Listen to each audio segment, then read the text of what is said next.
Hi, welcome to this edition of Garden Guns. What are we talking about today? We are talking about this monster of a rifle. This is the Kral Puncher Jumbo, and it lives up to its name. It is definitely a jumbo-sized air rifle. This is yet another air gun I've got on test for Leicestershire Airguns. Run it over the chronograph and shoot a few groups through it just to make sure it is all hunky-dory before it goes out on the used shelf. So once again, thank you to Phil and Tracey at Leicestershire Airguns for letting me put this mini chat online. Mini in information, long, large in the amount of time it actually takes me to talk about stuff and get videos done. But anyway, less of that, less prattling, let's get on with the chat. So, the Puncher Jumbo. Yep, got it right. This thing is huge. Yeah, absolutely massive. Especially with the addition of the silencer. Highly recommend getting a silencer with this if you're shooting it in the back garden or anywhere where it might be a bit noise sensitive. It has a fairly hefty bark. Not quite the same level as the Puncher MPO2. You know, that thing really did have a crack. Not far off, you know, a subsonic mini rifle, subsonic 2.2 round. But yeah, this thing is loud. So I would suggest using a silencer if you were to be shooting it. It's got a standard sort of Kral, I presume it's beech, certainly not walnut, a Kral wooden stock. It's got the same sort of shaped pistol grip to it that the MPO2 has got. Huge cutout for the bottle, and it needs it because this bottle is huge. It's a 0.42 litre, you know, 420cc bottle. You know, double the size of that than the one I've got on my R10. So therefore double the shot count. I mean, I think this thing's doing well over 350 shots per fill in 177. Although I haven't shot. I mean, I'm literally just coming down to the end of the fill at the moment since I filled it up. The pellets I've put through it. Yeah. What's the major disappointment I found with this? Is this. You know, I've talked about having to add a silencer. When I first got it out of the box, I thought it was a shrouded barrel. You know, I was surprised that it came with a silencer as well. You know, the original owner, because this is a second-hand rifle, the original owner had a silencer in the box with it. But yeah, as it turns out, yeah, it definitely needed it. This barrel isn't shrouded. It's kind of, it's there for show, I presume, just to make the, yeah, if it had a really skinny little barrel on top of such a large rifle, it would look a bit stupid. Unregulated, you're getting around about a 0.6 foot-pound variance between, well, within a shot string. Although it is doing, what did I do this at? It's doing 10.98 foot-pounds, which with an 8.4 grained Air Arms Diablo field works out at 767 feet per second. So this is more than you know, useful for pest control. You know, you could definitely use it out in the field. It's way more than powerful, and it's, you know, it's got a let's talk about what it comes with. It's got epic magazine. I mean, the 14 shot, is it 14 shot? I think, yeah, 14 shot magazine. It comes with 2 of those in the box, and this particular rifle has still got pretty much all its accoutrements from when it was bought new. So it comes with two 14 shot magazines. Comes with a pellet tray, it comes with a filling adapter, and that's the nut for the screws for the silencer at the end of the barrel. It also comes with the standard Kral plastic rifle case, yeah, which is a nice touch. I mean, the case really isn't massively strong. You definitely would want to upgrade at some point, but you know, if you've just bought an air rifle, then spending another load of money on a case, a decent hard case, or a bag, is not really what you want to do. So it's a nice touch that Kral give you a usable hard case to go, a usable case to go with it for transportation to start off with. So you don't actually have to go out there and spend extra pennies on that. You know, this is a budget rifle. This rifle has definitely got your your wallet in mind, you know, when you're purchasing it. I think the best thing to do now is probably put 10 shots downrange. I'll see if I can load 10 shots instead of the full 14. Put 10 shots downrange, see how well it groups. As I say, at the moment, it's, you know, this is the third video I've shot today. I've had 10 rifles on test. Most of them have gone back because I've already done videos on them, and I've kept the last 4 back just so that I can run through the ones that I haven't done videos on, just so that I could spend a bit of time with them and shooting them in the back garden with some friends, and generally, you know, enjoying the chance to try something different out. And this is definitely one of those, because, you know, the other 3 rifles, or well, 2 rifles and 1 pistol that I've had on test have definitely been on the higher end. So it's quite nice to have a sort of a more budget, wallet friendly rifle to compare with. So let's do the shot string, and then I'll come back and have a summing up and tell you what I think. Back with you in a minute. Right, so loading the Kral. Get rid of the single shot tray. So loading the Kral. It's got a direction of travel on the outside of the magazine.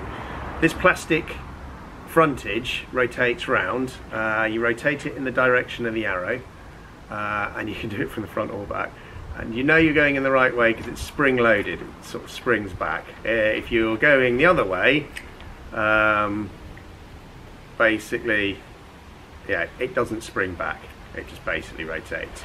So you know you're going the right way, A, when you follow the arrow, and B, when you get it all the way around to its starting position, i.e. the position where you load that first pellet, you can feel that the spring tension's there. So loading that first pellet.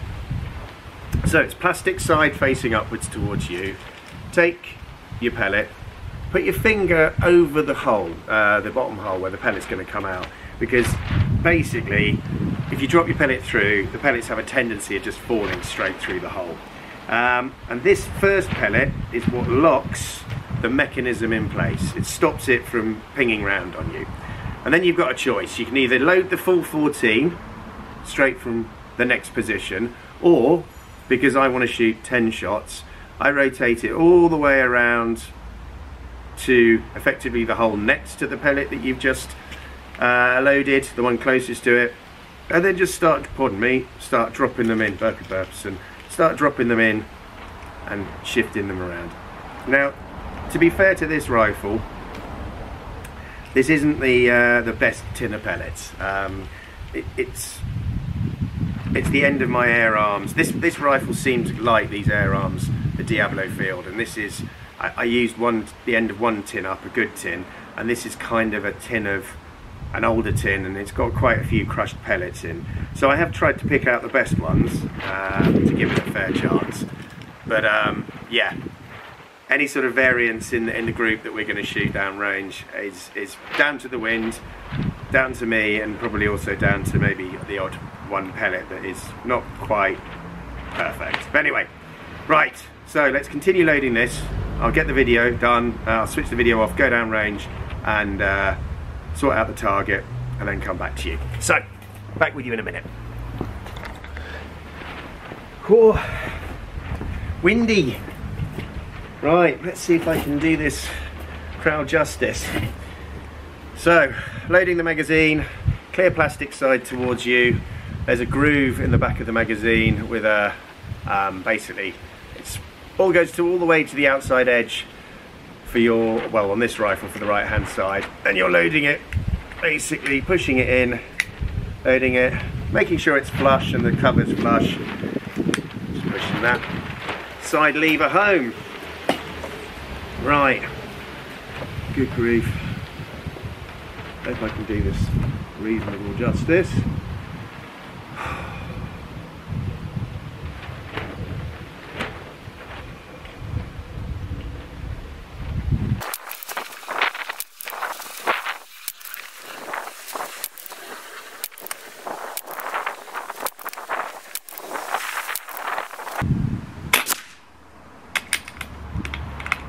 There we go. Check that out, last round hold open. which is actually really, really nice. I do like that. Lets you know that you've done the magazine. Let me go down range, grab the card, come back, have a quick chat, finish this off.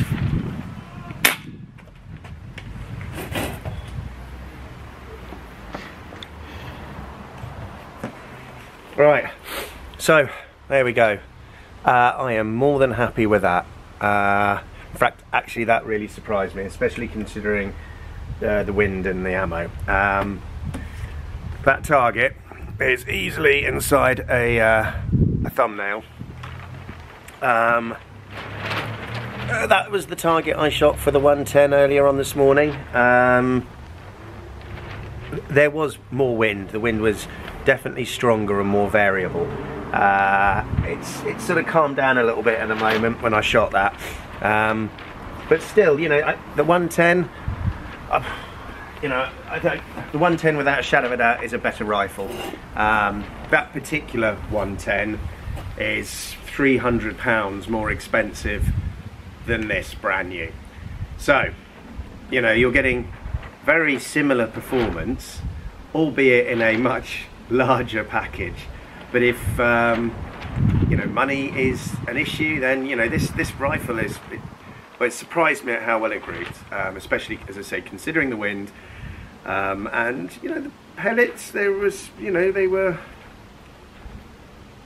all right. You know, I did select the pellets to make sure that they were in reasonably good nick.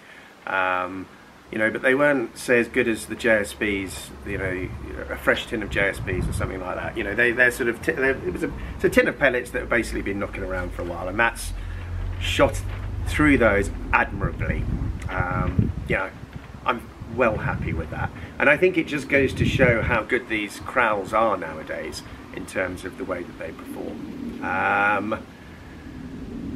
One quick addendum. Apparently, I said earlier on in the video that this is a beech stock. I am no wood expert. Apparently, I've just read online, because I was looking up the price for this. I read online it's a walnut stock, and also I think I said it was going to be doing 350 rounds per fill. Also checking up online, more like 200 to 250. Which is a real surprise considering the size of the bottle. Really surprised at that. Obviously, you know, we're not talking day state, you know, the Harper slingshot. We're not talking regulated. So it's, you know, it's probably a reasonably gas hungry system. As I say, I've probably put a couple of hundred through it. And I suppose, yeah, 200, we must be getting to right, we are getting towards the end of the fill at the moment. A couple of hundred rounds. So 177, you know, 200, maybe 250, 22. I think you'd be looking at the 220 to 280 mark. So yeah, a little bit disappointing on the shot count, I think. Big, you know, bearing in mind the size of the rifle and the bottle. Overall, yeah. For the money, I don't think you can fault its performance. I'm really surprised at how well that shot in these conditions, and with an old tin of pellets. You know, as they say, wasn't a brand new tin. You know, with beautifully crisp and well presented pellets. You know, some of them had slight dinks in the skirts and things like that, and it shot them without any problem at all. Would I buy one of these? Oh, well, I'd certainly. It's a little on the large side for me. I would certainly recommend one of these to somebody if the size wasn't an issue. Oh yeah, I'd have no problems in recommending this rifle as a new purchase to somebody. But as a second-hand purchase, especially, you know, this one that I've got, the one that's going on the shelves at Leicestershire Airguns, this thing is, you know, it's a shooter. It performs more than adequately. You know, I'm impressed with it. So I think on that point I'm gonna call it quits and say thank you very much for watching. I hope you've enjoyed the little talk I've given on this, and the thumbs up that I've got, a double thumbs up I'm giving it. Keep a lookout for the next video, and up until then, stay safe. All the best.